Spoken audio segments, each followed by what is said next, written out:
नमस्ते। प्रश्न बड़ा रोचक है, बड़ा व्यवहारिक है। प्रश्न ये है कि संसार में जब हम कहीं काम करते हैं ग्रुप के साथ, अकेले काम करते हैं तो हम अपने रूल बनाते हैं, कब हम उठेंगे, कब जाएंगे, कैसे करेंगे। लेकिन जब सामूहिक कार्य होता है तो रूल्स रेगुलेशन होते हैं, और रूल रेगुलेशन बनाए जाते हैं एक सामूहिक चीज को ध्यान में रखते हुए। एक आप इसका ऐसे समझो कि मान लो मेडिटेशन, अब अकेले हैं आप तो सब समय मेडिटेशन करिए, जब मर्जी है तब करिए, जब मेडिटेटिव अवस्था हो तब करिए। एक्चुअली माने यहाँ तक का है कि अगर आपका मेडिटेशन का उस समय भाव नहीं है और आप जबरदस्ती बैठे हो तो वो भी एक इनसिंसेरिटी है, ये भी माने कहा है। तो ये एक इंडिविजुअल के ऊपर है कि जब उसको सहज समाधि स्वाभाविक रूप से तो बैठ गया। अब सामूहिक जीवन लेकिन अलग है। आप मान लीजिए सड़क पे जा रहे हैं, एक उदाहरण ले रहा हूं मैं, बीच में आपको बहुत अंदर में खिंचाव हो रहा है कि मैं बैठ जाऊं। आप साइकिल रोक करके अगर बीच सड़क में बैठ जाएंगे तो आप, स्वाभाविक है कि आप या तो पागल खाने जाएंगे या जेल में जाएंगे। क्यों? क्योंकि ये नहीं कि आप गलत हो, लेकिन सामूहिक जीवन कुछ कलेक्टिव नियम होते हैं, उनके अनुसार चलता है और उसका पालन करना आवश्यक है, क्योंकि उस अनुशासन से समूह का विकास होता है। यह स्पष्ट है कि एक इंडिविजुअल सदैव समूह के आगे रहता है, इसमें कोई दो राय नहीं है। एक जो इंडिविजुअल व्यक्ति है, जो इंडिविजुअल बन चुका है, इस प्रकार के लोग हैं जो अभी इंडिविजुअलिटी जिनकी फॉर्म नहीं हुई है, वो अभी मासिस का जो रूप है वो अलग है। ऐसे लोग हैं जो अभी इंडिविजुअलिटी फॉर्म नहीं हुई, वो कहते हैं जैसा रूल है हम उसके हिसाब से चलेंगे। इसलिए नहीं कि वो विवेकशील हैं, ना इसलिए कि वो डिसिप्लिन्ड हैं, बल्कि इसलिए क्योंकि वो एक भेड़ चाल है। मैं उसकी बात नहीं कर रहा हूँ, वो एक दूसरी चीज़ है कि भाई ये ऑर्डर है, हमको फॉलो करना है। मिलिट्री में जैसे होता है रेजिमेंटेशन, मिलिट्री में ये बहुत उपयोगी है। लेकिन दैनिक जीवन में अगर आप इंडिविजुअली डेवलप्ड हो तो ये समस्या आती है। तो उस समय क्या करना चाहिए? एक व्यक्ति जो इंडिविजुअली डेवलप्ड है, जो सामूहिक जीवन, जो भेड़ चाल है, उसके लिए ये प्रश्न ही नहीं है। वो कहेगा इसमें क्या क्वेश्चन है, ये तो नेचुरली, ये तो नियम है, उसके अनुसार करना चाहिए।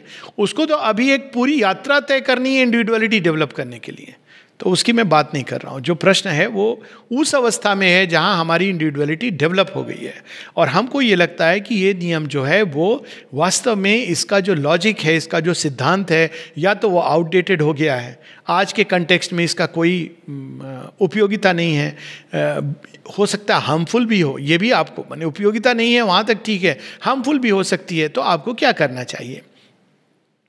यदि आपको समूह के साथ रहना है तो आपको उसका पालन करना चाहिए। पालन करने से दो बातें होंगी। एक तो आपके अंदर एक प्रकार से जो एक रिबेल होता है, रिबेल में कोई बुराई नहीं है, रिबेल नया रास्ता बनाता है, तो रिवोल्ट की समस्या नहीं है।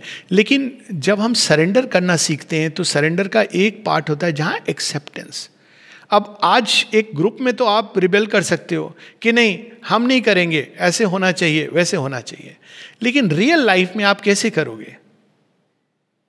रियल लाइफ में आप किसी ऐसे व्यक्ति से मिलते हो, आप ऑफिस जाते हो, मान लो एक दफ्तर जाते हो, और दफ्तर में जाके आपको एक काम करवाना है और वहाँ पर वो व्यक्ति है, वो आपका काम डिले होता जा रहा है, आप कैसे उसको हैंडल करोगे? तो वहाँ पे जीवन में कई ऐसे, ये फिर भी है, वहाँ आपका एक लीगल प्रोसेस है जिसमें आप इन्वॉल्व हो सकते हो। लेकिन एक परिवार है जहाँ भिन्न भिन्न लोग हैं जो अलग अलग ढंग से, तो आप कैसे उसको हैंडल करोगे? वहाँ ये भी नहीं है कि ये गलत है और सही है। तो ये जो हमारे जीवन में एक एक्सेप्टेंस की हम नहीं समझ पा रहे भगवान की विजडम, या समझ भी पा रहे हैं तो भी हम डेलिबरेटली अपने आप को सब्जेक्ट करते हैं, एक नियम के अधीन बनाते हैं जानबूझ करके, सब जानते हुए। और वो क्यों अधीन बनाते हैं? क्योंकि वो हमारे पशुत्व को दबाने में सहयोगी है। ये इस कारण हम अधीन बनाते हैं। अब इसका क्लासिक एग्जाम्पल, अब ये दोनों एग्जाम्पल हैं। एक है श्री कृष्णा जो रिबेल हैं। श्री कृष्णा सारे नियम तोड़ते हैं क्योंकि वो एक रिप्रेजेंट करते हैं उस इंडिविजुअल को जो स्पीयर हेड कर रहा है मार्च को। वही राम नए मापदंड बना रहे हैं, ही इज ऑल्सो रिबेल। लेकिन श्री राम का नाम क्या लिया जाता है? मर्यादा पुरुषोत्तम। वो तोड़ सकते हैं नियम, तोड़ते नहीं हैं। और ये हम देखते हैं कि जब जानकी माता, इससे बड़ा दुख भरा कौन सा उदाहरण हो सकता है कि उनको एक धोबी के कहने पर, धोबी कहने पर नहीं, ये उस समय का नियम था। अब वो राजा हैं, वो अचानक ये नियम नहीं बदलेंगे क्योंकि अब ये सोचना चाहिए था, नहीं सोचा उन्होंने, लेकिन इन द प्रोसेस उन्होंने एक हाईएस्ट स्टैंडर्ड प्रस्तुत किया एक राजा के लिए, एक मनुष्य के लिए नहीं, राजा के लिए। तो इस प्रकार के कन्फ्लिक्टिंग चीज़ें जीवन में आती हैं जब आपको लगता है व्यक्तिगत रूप में ये उचित नहीं है, ये समय उचित नहीं है, ये इनकन्वीनियंट है, लेकिन आप उस चीज़ को ओवरराइड नहीं कर सकते हैं। आप अंदर में ये प्रे कर सकते हैं भगवान को कि हे प्रभु, लोगों के अंदर जैसे मैं समझ रहा हूँ, हो सकता है वो भी गलत हो इंसिडेंटली, तो या तो हमारे अंदर सद्बुद्धि दो या बाकी को सद्बुद्धि दो और हार्मोनी लाओ, बिकॉज ये है। पर समूह को भी, अब ये एक पार्ट है व्यक्ति के लिए कि ही शुड लिसन। अगर वो समूह में है तो उसके पास कोई चॉइस नहीं है। हाँ, अगर वो इस पोजीशन में आता है कि उसको रूल बनाने पड़े, तो वहाँ पर माँ एक दूसरी बात बताती है कि नियम किसको बनाने चाहिए, उसको जो बहुत विशाल है, बहुत करुणा में है और बहुत सफल है। माँ नियम के फेवर्स में नहीं थी। तो जो आप बात बता रहे हो कि रिजिड हो जाते हैं लोग, बिल्कुल सही है, और ये बहुत अनफॉर्चुनेट चीज़ है। तो माता जी ने, अब आश्रम के कंटेक्स्ट में आपको बताता हूँ, अभी आप अगर आश्रमाइट बनेंगे तो आपको रूल बुक मिलती है, उसमें बहुत सारे नियम है ना, लास्ट उसमें बहुत सारे, ये कर सकते हो, वो नहीं कर सकते हो, ऐसे डूज डोंट्स, पब्लिक, ये वो बहुत सारे नियम हैं। जब पहला नियम आप पढ़ो आश्रम का, क्या नियम था? इनफैक्ट कोई नियम नहीं था। फिर श्री अरविंद ने कुछ कहा, नियम बोल के नहीं था, किसी से कुछ लिख के नहीं लिया जाता था कि आप आश्रम ज्वाइन कर रहे हो तो ये नियम आपको पालन करने हैं, ऐसा कुछ रिटन या वर्बल स्टेटमेंट नहीं था। लेकिन एक चीज थी जो अनस्पोकन नियम था। नियम क्या था? Always behave as if the mother is looking at you because she is indeed always present. इससे विशाल, इससे रिजु, इससे उदार कोई और नियम हो नहीं सकता। और आज तक आप कितने नियम बना लो, ये अल्टीमेट है, क्योंकि आप बाहर से सब नियम पालन कर रहे हो लेकिन आपके अंदर में चोर छिपा हुआ है, इनसिंसियर हो। कोई नियम आपको सिंसियर तो नहीं बना सकता ना। और एक आश्रम का लक्ष्य होता है सिंसियर बनना। तो आप सिंसेरिटी नियम से नहीं बना सकते हो। जिसने भी प्रयास किया है मैकेनिकली चीज़ों को कंट्रोल करने का, ये बहुत सारे इस पर लेटर भी हैं श्री अरबिंदो के। आप मिलिट्री में देख लो, लोग कितने डिसिप्लिन रहते हैं, लेकिन जब वो बाहर आ जाते हैं तो, और कोई ऐसी सिचुएशन है या वार में, दे कैन बिकम अनरूली, क्योंकि वो एक बाहर का नियम है। तो दोनों चीज़ें अपनी जगह सही है। श्री अरविंद कितना, जब एक अपने लिए तो कई बार उन्होंने, अब रिजिड नियम और फ्लेक्सिबल दोनों का मैं एग्जाम्पल बताता हूँ। एक बार माता जी ने, उनको ब्रेड चाहिए थी तो बेकरी से किसी ब्रेड लाने के लिए भेजा 5 बजे के बाद। किसी कारण से कोई आए थे, जो भी कारण था, माता जी को खुद के खाने के लिए नहीं चाहिए थी। तो उस व्यक्ति ने कहा कि नहीं, अभी तो टाइम हो गया है, 5 बजे के ऊपर हो गए, तो ब्रेड नहीं मिल सकती है। तो उसने कहा माता जी ने भेजा है, नहीं चिट लेके आओ। ये रियल बता रहा हूँ आपको, ये माता जी ने खुद नरेट की हुई स्टोरी है, ये सुनी हुई स्टोरी नहीं है। तो क्या माता जी कहती हैं, he is asking me to give a chit. तो चिट दिया माँ ने, कुछ पनिशमेंट कुछ नहीं, चिट दिया, बिकॉज वो तो विशाल चेतना।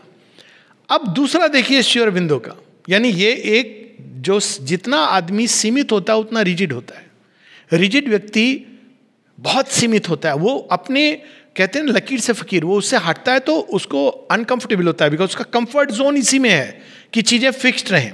इनफैक्ट असुर्स बहुत फिक्स्ड होते हैं, रेजिमेंटेड होते हैं, ये सब उनका लक्षण होता है। सब तरह के लोग होते हैं भगवान के पास। वहीं दारा नाम सुना होगा, सैयद इब्राहिम, तो डाइनिंग रूम जा नहीं रहे हैं, वो अपनी मर्जी के मालिक हैं, वैसे ही राजकुमार थे। तो किसी ने कंप्लेन किया कि टाइम बंद हो जाता है, ये आते नहीं है, तो हम क्या करें? तो उन्होंने कहा कि उसका खाना रख दो। रख दिया। कब तक रखें? 12:30 बजे बंद होता है, वो 2 बजे तक नहीं आते हैं, क्या करें? तो श्री अरविंद कहते हैं कि टिफिन में डाल के घर के बाहर रख दो। घर के बाहर भी नहीं खाते हैं, कोई बात नहीं है, तुम बस इतना कर दो। अब ये एक उदाहरण है उदार उदात। मानव जीवन इन दोनों के बीच में चलता है। अगर आप डिवाइन बन गए हो, अगर आपको वो जिम्मेदारी दी गई है, तो जब आप रूल बनाने की पोजीशन में आओ तो रूल ऐसे बनाओ कि बहुत विशाल करुणा से भरे हृदय को लेकर के, और एक रिजुता उसमें हो। बहुत रिजुता आप नहीं डाल सकते हो, क्योंकि फिर होगा कि कोई जब मर्जी, एक कलेक्टिव लाइफ में एक डिसिप्लिन चाहिए, बेसिक चीज़ें, एक कॉमन टाइम होना चाहिए। जब लोग काम कर रहे हैं तो सब मिल के अगर काम कर रहे हैं तो you have to have a time. मिलके, क्योंकि कोई आएगा वेट करेगा, तो ये कॉमन सेंस है, इसमें कोई बहुत वो चीज़ नहीं है। वैसे ही डाइनिंग रूम के टाइमिंग्स हैं, आपको टाइम चाहिए क्योंकि आखिर उनका भी अपना नियम है, वो कब तक प्रतीक्षा करेंगे। डिस्पेंसरी है, उसके बाद लोगों को जाना है, तो आपका एक टाइम है, तो ये होना चाहिए। लेकिन जब आप उसको बहुत रिजिड हो जाते हो, फॉर्चुनेटली हमारे आश्रम में इसीलिए माने देखो कोई बाहरी रिजिडिटी नहीं है, ये ड्रेस पहनो, ये करो, वो करो, ऐसे नियम नहीं है रिजिडिटी। लेकिन कलेक्टिव लाइफ में कुछ डिसिप्लिन चाहिए और वहाँ तक ठीक है, पर कुछ ऐसे नियम होते हैं जो आप स्पष्ट रूप से जानते हो कि ये उचित नहीं है। और इसके कई उदाहरण मैं दे सकता हूँ, मैं देना नहीं चाहता हूँ, जो आपको पता है कि ये कॉन्ट्रावीन कर रहे हैं आपकी इवन एथिकल सेंस को, ठीक है, पर आप किसी के अंडर काम कर रहे हो, तो आपको क्या करना चाहिए, ये प्रश्न है। तो माता जी से ये पूछा था किसी ने कि मैं क्या करूं। ये डिलेमा होता है कि ये गलत है, आपको लग रहा है ये गलत है, आपको बोला गया है। माँ कहती हैं कि अगर तुम्हारा हेड ऑफ इंचार्ज वो तुम्हें कुछ ऐसा आदेश कर रहा है, तुम चाहो तो उसको एक बार बता सकते हो, लेकिन तुम उसको करो, ये जिम्मेदारी उसकी है। तुम्हारा जो काम है तुमने फुलफिल किया, अब वो जिम्मेदारी उसकी है। ये बहुत भारी शब्द है, वो व्यक्ति संभाल नहीं पाएगा, क्योंकि ये इवोल्यूशन की प्रोसेस है। वो भूल कर रहा है, पर वो भूल उसके और भगवान के बीच में है। भगवान कैसे उसको सुधारेंगे? अब ये इसके पीछे जो लॉजिक काम करती है वो ये कि ये खेल जो जीवन का है, ये 2 लेवल्स पे खेला जा रहा है। एक जो शैडो गेम है, जैसे नेट प्रैक्टिस होता है ना, प्रैक्टिस मैच में आपके जो आइडियाज, आइडियलिज्म, माने ये जो लोअर नेचर के अंदर हो रहा है, जिसमें माइंड के थॉट्स भी हैं, आपकी विशेज़ हैं, एस्पिरेशंस हैं, आउटर एस्पिरेशंस, आपकी अंडरस्टैंडिंग है लाइफ के बारे में, और आपकी अंडरस्टैंडिंग से आपको लगता है ये गलत है, ये सही है, और आप एक्ट करते हो, है ना। ये एक लोअर नेचर की परिधि में, और you have a right to act according to that. लेकिन हायर नेचर में जब जाओगे तो ये सारा शैडो गेम है, ये रियल गेम अभी शुरू ही नहीं हुआ है। अब अगर आपने किसी को ओबे किया, हालांकि आपको अंदर में 2 सिनेरियो देख लो, एक आपको लगा कि ये गलत है और आप खड़े हो गए, मैं ये गलत नहीं होने दूंगा, आप प्रोग्रेस करोगे, लेकिन किस लाइन पर? आइडियलिज्म के लाइन पर। एक दूसरा है कि आप देख रहे हो ये गलत है, पर आप जानते हो कि आपका लक्ष्य कुछ और है, इस गलत सही के पार एक दुनिया है, एक सत्य है, आपको वहां पहुंचना है। तो आप देखोगे, क्या करोगे? इसको समर्पित करोगे, प्रार्थना करोगे कि हे भगवान, इस संसार में एक तो गलत नहीं हो रहा है ना, पूरा संसार इससे भरा हुआ है, इस कीचड़ से। हे भगवान, इस संसार में सौंदर्य आए, आपका माधुर्य आए, आपका प्रेम आए, मनुष्यों के अंदर सद्बुद्धि आए, मेरे अंदर भी आए, हम सबके अंदर आए। ये नहीं कि मैं जो सोच रहा हूँ सही वही सही है। और ये प्रार्थना ऑफर करके आप अपने लक्ष्य की ओर बढ़ रहे हो। तो अब क्या हो रहा है? आपके अंदर शांति आ रही है और विजडम आ रही है। क्या विजडम आ रही है? कि अगला व्यक्ति ऐसा कर रहा है, उसकी आप सीमाएं देख रहे हो, उसके पीछे भगवान का खेल देख रहे हो, और आप समझ पा रहे हो कि कैसे भगवान दुर्योधन को भी यूज कर रहे हैं अपने महत् प्रयोजन के लिए। हम लोग यहाँ उस विजडम को प्राप्त करने के लिए आए। जब वो विजडम आ जाएगी तब इट इज ऑल राइट। तब भगवान हमको अर्जुन की तरह रथ पर बिठा देंगे और कहेंगे अब तू युद्ध कर। लेकिन जब तक वो विजडम नहीं आती है तब तक हमारा लक्ष्य केवल एक होना चाहिए। मेंटल आइडिया, आइडियलिज्म, वो अगर रिजिड हो रहा है एक लेवल पर, तो हम दूसरे लेवल पर रिजिड हो रहे हैं, क्योंकि हम भी अपनी ओपिनियन को ही अल्टीमेट समझ रहे हैं। 2 लेवल्स की ओपिनियन है ना, एक थोड़ी ऊपर एक नीचे है, पर शैडो गेम है। आपका रियल गेम शुरू नहीं हुआ। वीरेंद्र सहवाग जो प्रैक्टिस सेशन है उसमें 5वीं बॉल पर आउट हुआ, पहली बॉल पर आउट हुआ या 3 ओवर में आउट हुआ, it's not important. He may still hit a century in the real match. ठीक है, तो अब वो जो शैडो गेम हो रहा था, उसने कैसे इस बॉल को समझा, उससे क्या सीखा, ये इंपॉर्टेंट है उसके लिए, ये आपका लेसन नहीं है।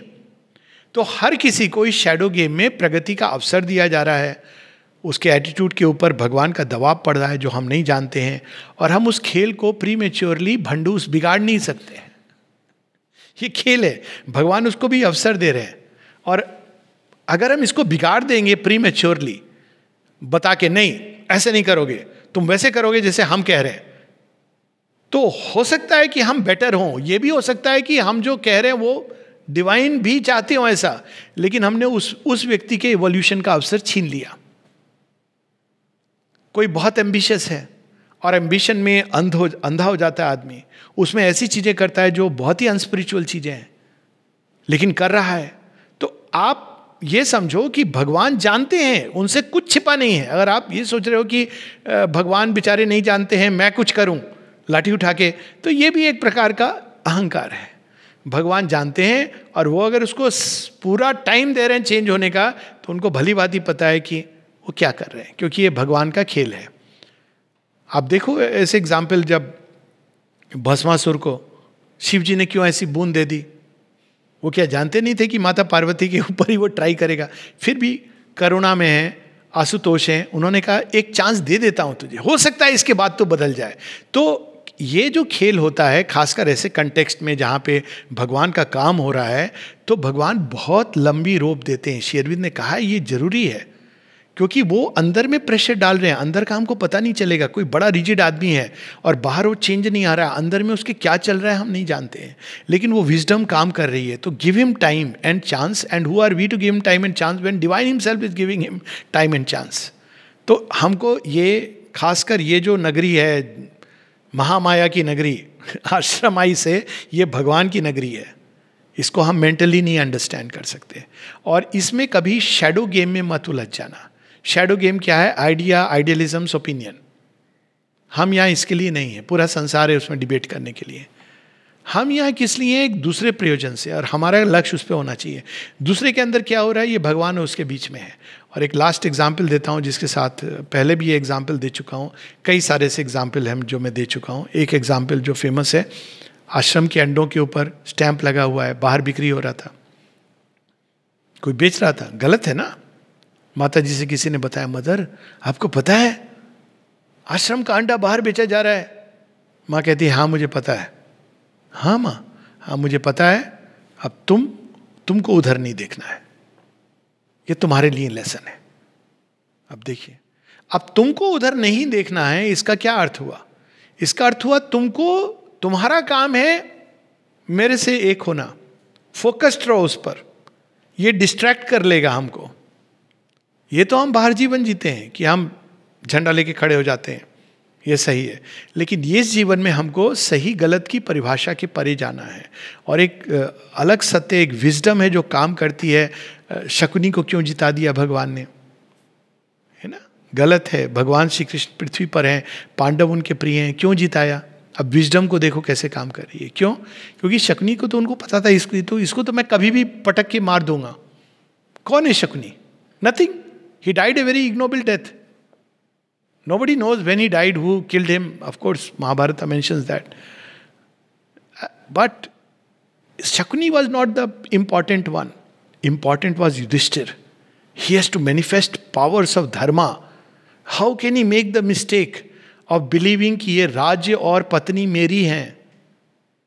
तो ऐसी स्थानों पे, जैसे ये आश्रम है और भी जगह हैं, श्री रामकृष्ण परमहंस ने, किसी ने पूछा था, कहा, श्री रामकृष्ण परमहंस से पूछा ऐसे लोग भी यहाँ क्यों हैं? कहते हैं जटिल और कुटिल की भी आवश्यकता होती है।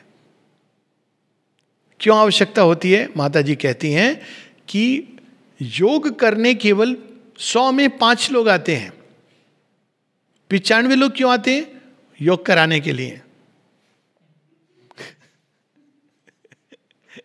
They come to, mother has used the word, they come to give you the experience of the world. संसार का अनुभव, क्योंकि वो फीडर एनर्जी है। आप अगर संसार है यहाँ पे हर तरह के, योग करने केवल 5%, may be even less than that, ये मान के चलो। तो अब हमको डिसाइड करना है, अगर हम उस तरफ खिंच जाएंगे तो हम उस 95% में आगे जाएं, एक दूसरे से हम लड़ाई कर रहे हैं। और अगर हम इसमें रहेंगे और स्टेड फास्ट रहेंगे, अपने लक्ष्य नहीं भटकेंगे। मैं ये नहीं कह रहा हूँ, कुछ चीज़ें ऐसी होती हैं जब आपको बोलना होता है आप बोलो, लेकिन उलझ मत जाओ उसके अंदर, वही आपका लक्ष्य नहीं है। लक्ष्य ये है, नहीं तो कभी कभी आइडियलिज्म ही इंसान को बहुत दूर ले जाएगा। You can speak, nothing, not that कि वन कैन नॉट स्पीक और शेयर, क्योंकि ये फ्रीडम है। करेज, स्पीकिंग में भी एक करेज है, भगवान जानते हैं आप क्यों बोल रहे हैं, लेकिन लक्ष्य से भटकना नहीं, लक्ष्य ये नहीं है। तो कई बार ऐसी चीज़ें होती हैं जो हमको विचलित कर सकती हैं, लेकिन आपको विचलित नहीं होना है, क्योंकि जो विचलित होता है वो सेल्फ को नहीं पा सकता है। तमात्मस्थम ये नु पश्यन्ति धीरा स्तेषाम शांतिम शाश्वती नेतरेशम। विचलित नहीं होना चाहिए किसी भी ऐसी चीज से। हम बोल भी सकते हैं सब कुछ, लेकिन लक्ष्य अगर ये रहेगा तो हर चीज़ आपको अंदर की ओर ले जाएगी। अब ऐसे एग्जाम्पल है जब लोगों ने बोला भी है, माँ ने उसको भी सैंक्शन किया है। इसका कोई हार्ड फिक्स्ड रूल इसका भी नहीं बना सकते हैं। जब अमल किरण कहते हैं कि फला फला ने ऐसी किताब लिखी और मेरे अंदर I can feel a fire inside, मैं क्या करूं? कहते हैं ये फायर नहीं है, ये माँ काली की सोड है, और वो तब तक काम करती रहेगी जब तक वो उसका विध्वंस नहीं कर देती। ये भी एक स्टेट है, लेकिन विचलित नहीं होना चाहिए उसमें आनंद आएगा। वो एक आइडिया और आइडियलिज्म की बात नहीं है कि फ्रीडम ऑफ स्पीच हो या क्या हो, वो तो एक आइडिएटिव चीज़ है, ये एक चैत्य का भाव है, वो अलग चीज़ है। तो दो हमको डिस्टिंग्विश करना चाहिए in mental idealism and the fire of yoga. चैत्य के लिए बहुत चीज़ें होती हैं जो असुंदर होती हैं और उसको प्रिय नहीं है। चैत्य भाव से अगर कोई कुछ काम करता है तो मैंने ये देखा है कि माँ उसको सैंक्शन भी करती हैं, वो एक अलग भूमि है। पर rules regulations generally mental rigidity में आते हैं, मेंटल डोमेन में।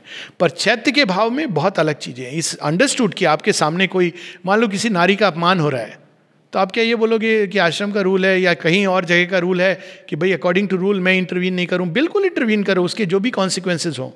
अपमान तो अपमान है, एक नारी का अपमान डिवाइन मदर का अपमान है। I am giving an example of this. पर एट द सेम टाइम अगर वो नारी विक्षिप्त है तो आप क्या करोगे? माने you have to not become again rigid in the mind.